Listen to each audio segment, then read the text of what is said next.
What's up, y'all? It is AK97 back at you for episode 2 of Makeup and Mental Health Mondays. Yes, we have returned.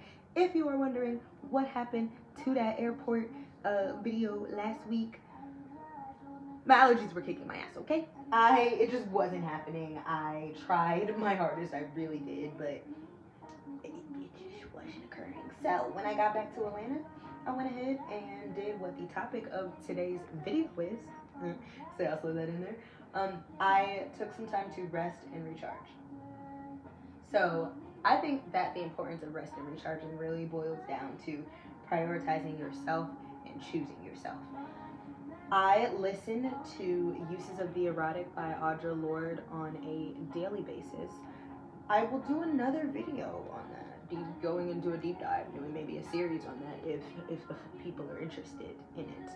But what I wanted to point out was a line in which she says, giving into the fear of feeling and working to capacity is a luxury only the unintentional can afford. And when I heard that this morning, mind you, I've heard it multiple times for the last couple months now, right? But when I heard that this morning, I was like, oh wow. I personally believe that her point in all of that was to say that when we work ourselves to capacity, mindlessly just being cogs in the system, that is choosing a really unintentional life in which you are not in the driver's seat. You're letting society decide what it is that you're going to do with your time. And let's be real, right? Niggas got bills to pay. We got bills to pay. So yes, it's not just that easy of just, take off of work every time you're not feeling it, right? But it's not really about, just take off and don't go every time you're not feeling like it. Yes, to an extent, we do have to push ourselves to keep showing up even if we don't feel like it. But that's on the lower level. When you're reaching the point of burnout, that's the time in which you really have to prioritize yourself and take a step back. Are y'all familiar with the symptoms of burnout? If not, let's run it, right? Some of the symptoms of burnout include being beyond tired, right? It's not just regular tired, I want to take a nap. It is when you are completely unable to function at your best. I'm reading my notes here if you can too. And being exhausted physically, mentally, and emotionally. So it's beyond just like, I need a nap. But it's like, I cannot keep up with the pace of my life, and I'm going and going and going, but I actually can't keep up. That to me is what being burnt out is. And if y'all noticed, and I noticed, right, because I belong to a lot of these groups, Black women especially, I'm talking to y'all, right? Black women, people that are marginalized in other ways, other POC women themselves, I guess white women too, no shade, no tea. Disabled people that are either disabled by their neurospiciness or their physical abilities, or both, right? These are the groups that are, and people that are impoverished. These are the people most likely to continue to push themselves because we have to. I know that when I was younger, my mom, y'all know the, what's it called, Eli Pope line from Scandal? You have to be what? Twice as hard. What? You gotta work twice as hard and be twice as smart in order to get half of what they have. That's what was drilled into me growing up, right? This channel is to go beyond our socialization, go beyond what society tells us to do. And let's really get into it, right? Because what use are we to anybody when we are burnt out and truly unable to show up? What use are you to all of the many ways that we stretch ourselves thin, all of the places that we have to go and all of the things that we have to do? Is it really useful to only show up as part of ourselves because we're too burnt out to really show up fully, right? That's my whole point here. Speaking of burnout, we're kind of going in reverse order, but do y'all know the signs of burnout? Do you know what it means to be burnt out? My operational definition of burnout is it's beyond being tired. It is pure exhaustion, physical, mental, emotional, spiritual exhaustion, where there is no joy in what you do. Anhedonia, we're going to use a psychological term. We're going to use a psychological term here. Anhedonia is the complete loss of pleasure, right? Anhedonia is when you are just, things that used to bring you joy are simply not doing it anymore. There is also chronic fatigue, there is irritability, a weakened immune system. There are so many signs. When your body is shutting down, when you keep overriding your body, at some point your body gonna be like, hey bitch, your body gonna do it for you. Your mind gonna do it for you. If you want to keep pushing past your limits, you can, but eventually you are going to have to stop. And unfortunately, some people are stopped by actual death. Some people quite literally work themselves to death. And that ain't what we here for. If y'all saw my little clippy poo earlier, we are here, well, I'm here to experience joy and light in life. You know what I mean? Like, I'm not just here to be a part of the system and to serve some higher power in the sense of like the government and like keeping this country running, that kind of thing. Like that's not what we're here. That is not why we are here. Grind culture, the whole girl boss culture, that is another, I think that that's just derived from the, capitalism bullshit that we're taught. But that whole mindset of like, go, go, go, girl, keep going, keep going. Actually, great way to bring up Megan Thee Stallion, who, if you don't know, now you know. I'm like her #1 fan. If you check my Spotify Wrapped, I'm quite literally in the 0.1%. Don't motherfucking play with me. Real hot girl shit, right? But if you seen her documentary, first of all, if you have not seen her documentary, please borrow somebody's Amazon Prime. I shit you not. I will give you mine. Please watch that documentary because she spills gems. And she was talking about how she was burnt out and nobody was listening to her. Like, she was like, yo, I'm tired. I really can't. And I want to say her name is Lori Gibson.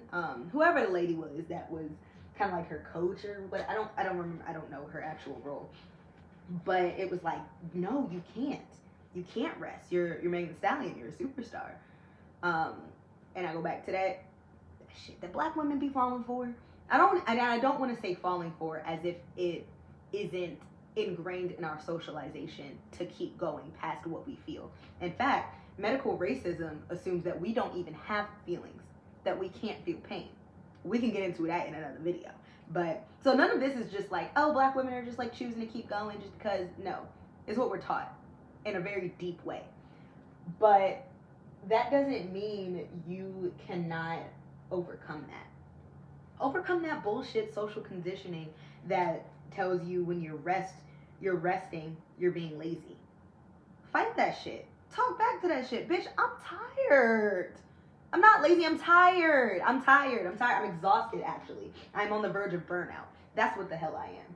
And whether you have to say that to yourself or you gotta tell somebody else that is what needs to, that is the shift that I would love to see happen. Don't be wrong, it's not easy, but it takes all of us stepping up and putting our foot down and saying no to grind culture and saying yes to rest and recharging. It takes all of us doing that for things to change. I don't know this for a fact, but I believe that the culture around taking mental health days happened because people kept doing it. Like, you know what I mean? It's because people kept taking the mental health day, and then eventually the culture became, and it's not everywhere, right? It's still frowned upon to take mental health days in a lot of different fields, in a lot of, especially for particular demographics like the marginalized. However, I know that in recent years it's become a lot more common to hear people talking about mental health days. The good fight is, of course, against the system, but the first step that I want to recognize is fighting yourself, right? I don't know about anybody else, but I used to experience anxiety when I rested. Like, it was like, I feel like I'm not doing anything. Why am I not doing anything? I should be doing something. What's going on? I'm missing out. FOMO. Like, it's this inner sense of urgency. Like, you gotta run and do something. The show will go on without you. The things that you think that your presence is absolutely 110% needed for, 9 times out of 10, you really don't even need to be there for real, like, meaning someone else can fill in, right? And then if it's like, let's say it's your event, let's say it's your thing, let's say you're burnt out and it's a moment that you really have to show up. So disappoint somebody. Disappoint someone.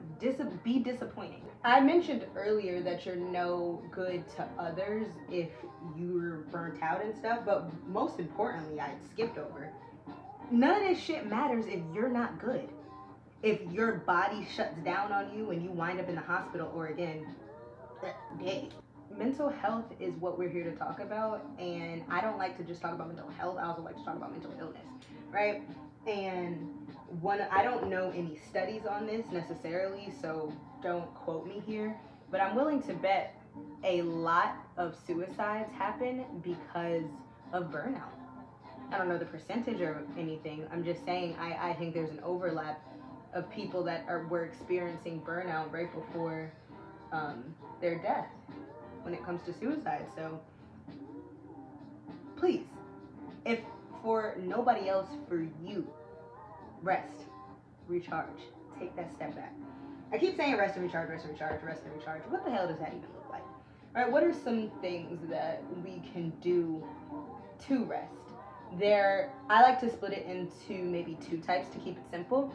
You have your active rest, which is things like hobbies, getting into nature. I love hiking. And when I say I love hiking, I don't actually mean I love hiking. What I like to do is be outside in nature, and if there's a trail or some steps, I might have to walk up some steps. But I also I do a lot. Like, I got 1,000 little hobbies. And for me, I have to be careful that I'm really doing hobbies that are actually hobbies and not still working, right? So, for example, doing my makeup. I do makeup for fun, but part of rest would be actually just doing it for fun.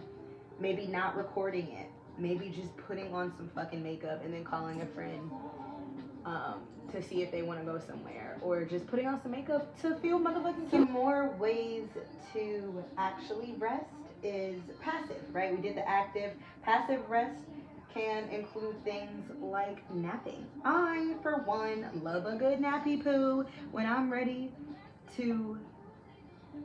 just need to reset and I feel overstimulated. Sometimes I'll just take a goddamn nap.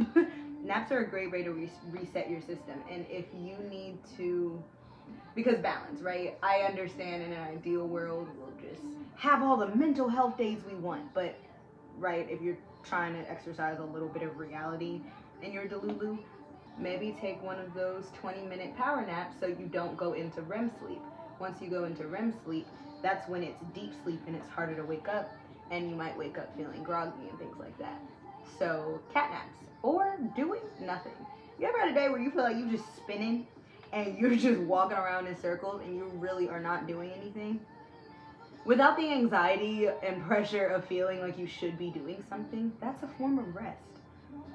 Like putting on a show that you've seen 1 billion times and letting it be background music while you dissociate into your phone. That's another great way to rest. I would personally recommend that if you are taking intentional rest to either get a head start on burnout, like keep yourself from burning out, or because you are burnt out, I personally would suggest getting the fuck off of social media, because being on social media and that FOMO and seeing what other people are doing, that's an easy way to not really enjoy your rest. To be feeling like, I'm resting, but oh my God, look at the world continuing to spin without me. And I want to be part of it. Nah, bruh. Actually rest. Delete all the maps off your phone. Even if it's just momentarily. Even if it's not actually deleting the apps, but I know iPhone, for example, has app limits. Doing some app limits. Taking some intentional time away from the hubbubaloo of the world. Because to me, social media is like being in the world on your phone. So I believe that in order to truly take a break, it helps to get off of socials as well. For me, especially while I'm working on this content creation bag, it's really difficult to do that. Difficult doesn't mean impossible, and you should still put forth the effort. At the end of the day, the day got a motherfucking end. It's one of my favorite Glorilla quote. Apparently, she got that from somebody that does crack cocaine. I don't like calling them crackheads because I think that's rude. But apparently, she got that phrase from people that do crack. And she did not make that up. I think that's pretty funny. But she ain't never lie. At the end of the day gonna motherfucking end. And when the day ends, I want you to still be here with us. I want you to still be here with us. And I don't just want you to be a shell of yourself. I don't just want you to be hobbling along, you know, barely alive. I want the fullest version of you. I want to see y'all show up when you can show up fully as yourself. This rat race that we call life is not actually a race. And the most important thing that I want to drive home is that there is no prize for burnout. You do not win an award of any sort if you burn yourself out and continue working past capacity. That doesn't get you any brownie points in the world. That doesn't make life better. And even if, let's say you receive all the accolades in the world, going back to Megan, right? Even if you are living the life that you always wanted to live, if you are not able to enjoy it, what the fuck is the point? If you're miserable, what's the point? What's the point of any of this shit if you are not fully in your body and present as you're experiencing your day-to-day? If you're dissociating 24/7 and you don't actually feel your feelings and you don't feel good about yourself, what is the point of all of this? If not to be an active participant in your joy, all of the things that you work so hard for. What's the point of this shit if you can't enjoy it? Ask yourself that. As I wrap up, I want to do a call to action. I want to do some reflections. Hop in those comments and tell me what the game plan is for the next time that you're feeling burnt out. If you're burnt out right now, what are some ways that you think you can hop back into the driver's seat and start doing what you love again? Talk to me about how you plan to, baby steps, right? I understand that you maybe aren't going to take a whole mental health retreat and go out to a cabin in the woods and give up your devices, you know, for a month. That's not where I'm at. That's not where I expect y'all to be. But what are some small ways that we can work rest and recharging into our day even? How can we steal away some moments for ourselves every day? Hop in those comments. Let me know. I'm going to finish my makeup in a little time lapse. And I'll talk to y'all next week.